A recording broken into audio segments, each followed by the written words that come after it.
right, here's the story. I started doing stand-up comedy when I was 14. I'll never forget the first time I was on stage. The guy that introduced me was a guy named J.T. Newton.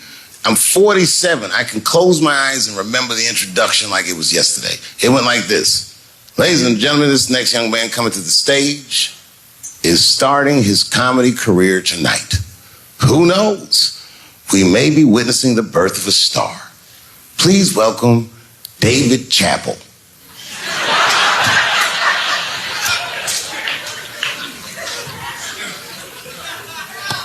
From the first time that I ever held a microphone, I was sure this was it. I knew I was home. I knew I had found my thing. And my God, man, I was a child. I got good. Matter of fact, I was good from the moment I started. And I'm not saying this to be a braggart. I'm telling you the truth. These old niggas was in awe of me. How is this little boy so poised? They used to say. I was. I mean, you know, I got better, but it started out good. About a year into it, when I was 15 years old, I had written a joke during the AIDS epidemic about having a Goodyear condom. Something, I don't even remember the joke. Something about an industrial strength condom by Goodyear. I just remember all the comedians really liked that joke. And there was an older comedian. And he came to me one night after the show, after he saw the joke, and he said, listen, I got an audition at another comedy club, and I was wondering, do you mind if I do that joke? I just want to borrow it. Now, I'm a kid. I don't know any better. I'm like, borrow it? Well, I guess, sure, if it'll help your career. I let him do the joke. And then weeks later, I was waiting to go on in a comedy club, and he went on before me, and he did the joke. And after the show, I pulled him aside and I said, hey, man, I don't mind you borrowing my jokes, but you gotta give them back. He said, oh, I forgot to ask you. He goes, let me buy that joke from you for $50. And I said, man, I'd do it, but I'm just starting out. I need all the material I can get. The idea being that the more material I can accumulate, the faster I'll be able to make money for my work. I said, I can't do it. I want my joke back. I'll never forget this. Remember, I was a 15-year-old child. This guy was a grown-ass man. He stood up over me so I could see how big he was. And he said to me, really? I can just take it. And he did. I got scared because I was a child. But I never forgot that. I never forgot that. I was 15 years old. I'm 47 now. I think about this guy all the time. When I look at my own kids and I see how young and innocent they are, I can't believe someone did that to me. And I don't think about it every day because that was the worst thing that happened to me. I think about it every day because that was the first time that someone ever did that to me. But in my career, it has happened many, many times since where someone would intimidate me or scare me and take something that I believe was mine. I'll tell you another story. Now I'm 18 years old. I'm living in New York City, and I just finished my first road tour, which was a very difficult tour. I'll spare you the details. Now I'm back in New York, but my rent is paid, thank God. And I have $60 to my name, and a woman that I had met in Pittsburgh, a bad Dominican bitch,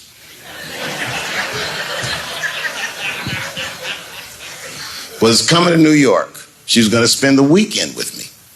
I couldn't wait for her to get there. She was coming that evening. But remember, I only had $60 for a whole weekend to entertain a bad bitch. Now I'm walking through Greenwich Village, and I see something I've never seen before. 3-card Monte. You know what that is? Yeah, the guy had the whole thing. The table was set up, and he had the 3 cards, and the crowd was hooting and hollering, and he was like, find the red card, find the red card. And people were playing. Sometimes they win, sometimes they lose, but it was really exciting. And I'm standing there watching it, and I noticed while I'm watching them play this game that the red card, the one you're trying to find, had just a little bend on the corner. And I'm watching it, and I'm like, yo, this guy doesn't seem to know that red card is bent. I'm going to beat this motherfucker. And I walked up to the table, and I said, let me play a hand. And I put my last $60 on that table, and he starts to shuffle and find the red card, find the red card. And I kept watching that bent card go around the table, make sure I kept my eyes on that bent card. And when he stopped shuffling, and he said, find the red card, I pointed to it with confidence. Here it is right here. And he flipped it over, and it was black. And he took my money. I couldn't fucking believe that. How did this nigga do that? Was that magic or sorcery? I was confused. So you know what I did? I sat there, and I watched him for a real long time play the game. And I realized that all those people who was doing all that hooting and hollering and betting, my God, they were his friends. They were in on the whole thing. I felt so wronged. I felt so stupid. And then the next sucker came up to the table and was about to put his money down. And I said, fuck that, man. Don't put your money there. All these niggas is in on it. It's a trick. And when I said that, the guy that was dealing, and this motherfucker was huge, snatched me up by my collar. Feel how strong he was when he grabbed me. I was a skinny little guy. And he was gonna maul me. The only reason he didn't, I'm sure, is because he saw the fear in my face. And that fear, he looked at me. I saw his eyes go from hard to soft. He softened. Then he looked at me like the way a father would look at a child. And he said to me, young man, don't ever come between a man and his meal. I never forgot that either. Most niggas would have to run the streets for years to learn a lesson that profound. It took me 2 seconds. Never get between somebody and their paper. Taking a man's livelihood away from him is akin to killing him. Do you know why Prince, the famous rock star that was a friend of mine, do you know why he called himself the artist when he came back? He calls himself the artist because that's what they call us in our contracts. Oh, these contracts are crazy. You should hear the terminology they say in these contracts. To use your name and likeness in perpetuity throughout the universe. Who the fuck could possibly know what that means? Nobody does. It's so complicated, in fact, that when you're a kid like me, you have to hire somebody to tell you what that means. And you sit down at a table and you do the contract game. And that's how I got with Comedy Central. I signed the contract. But I signed the contract the way that a 28-year-old expectant father that was broke signs a contract. I was desperate. I needed a way out. And it wasn't good money and it wasn't good circumstances. But what else am I going to do, I said. And all these white people sitting at that table told me, trust us, Dave, it's a good contract. And I looked around the table and they all seemed to agree it was a good contract. But what if it was like that game of 3-card Monte? What if they were all friends and I didn't know it? And the bag of money was Iceberg's money in the first place. What was I talking about? What was I trying to tell you? Last week, 2 weeks ago, whenever it was, I called Lauren Michaels And I tell them, okay, I'll do it. I'll do Saturday Night Live on election night. And the day I made that phone call, the day I committed to it, it gets announced that Netflix is streaming Chappelle's show. Not just Netflix. HBO Max is streaming it too. Let me tell you another story about HBO. No, hear me out. Did you know, before Chappelle's show was at Comedy Central, I pitched that show to HBO. I told them what I wanted to do. Now, these are executives. All they have to do is say, yeah, we'll take it, or no, thank you, we won't. But they didn't say either of those things. They went too far. They said, literally, what do we need you for? That's what they told me, as they kicked me out of the office. What do we need you for? And here we are, all these years later, and they're streaming the very show that I was pitching to them. So I'm asking them, what do you need me for?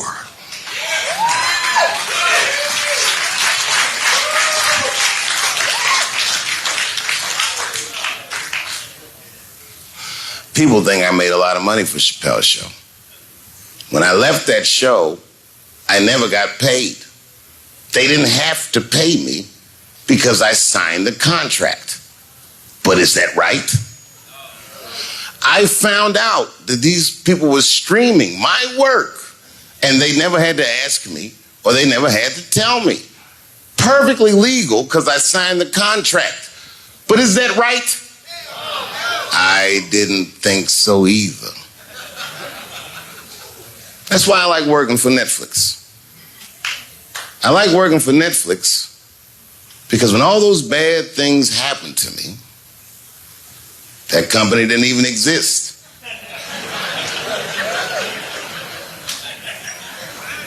And when I found out they were streaming Chappelle's show, I was furious. How could they not know? So you know what I did? I called them and I told them that this makes me feel bad. And do you want to know what they did? They agreed that they would take it off their platform just so I could feel better.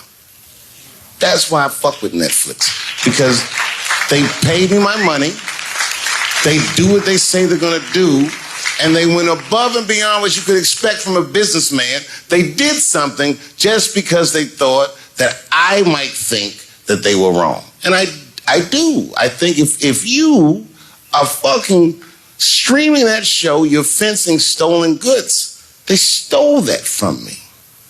They just took it.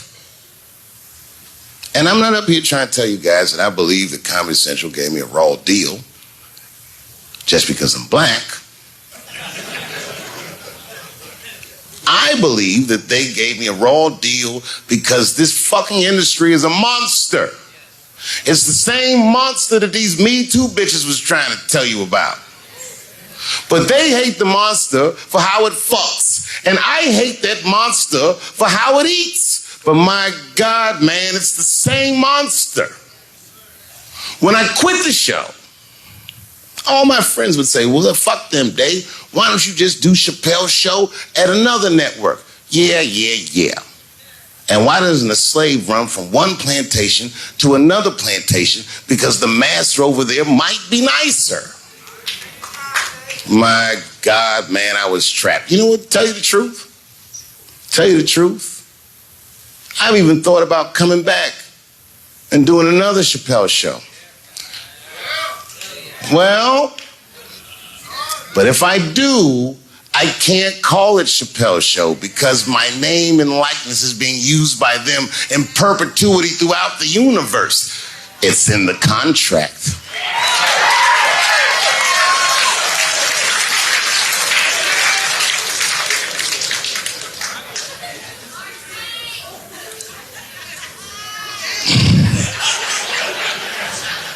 You're not supposed to do this in my business.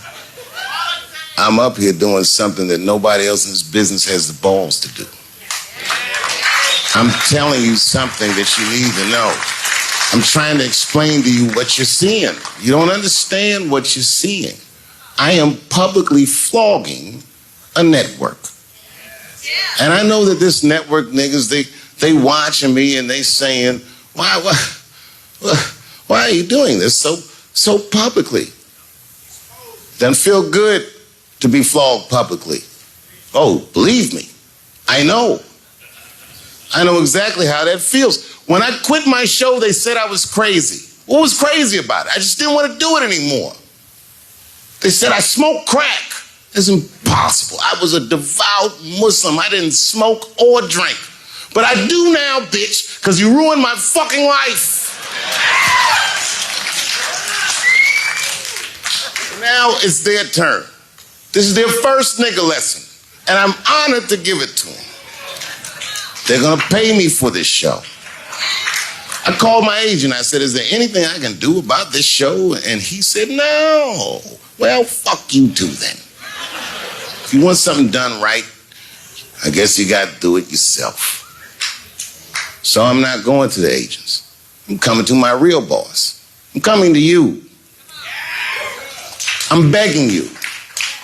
If you ever liked me, if you ever think there was anything worthwhile about me, I'm begging you. Please don't watch that show. I'm not asking you to boycott any network. Boycott me. Boycott Chappelle's show. Do not watch it unless they pay me.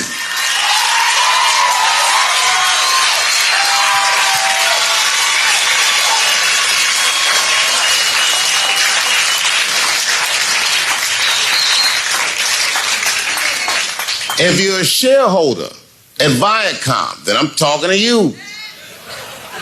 Because all that shit that they do to us, well, they do everything for their shareholders. That's what they told me. So if you're a shareholder in that company, tell them it's wrong. And if you don't believe that it's wrong, then fuck you too. You should know what's in the hot dogs you eat. Now, there's probably a bunch of people at Comedy Central and Viacom and all these places that have no idea what I'm talking about. They've all either quit or been fired or got Me Too'd or something. Them niggas is gone. And there's a whole bunch of new young people there, and they're probably looking like, what is he talking about? They may not actually know what the fuck happened to me.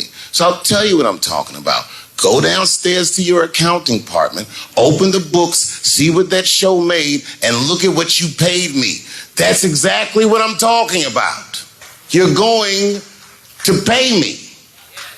I am inviting you to come with me and work with me, and let's fight against that terrible, terrible feeling that you made me feel together. We can fight together and work this thing with Chappelle's show out. Or I can just take it. Thank you.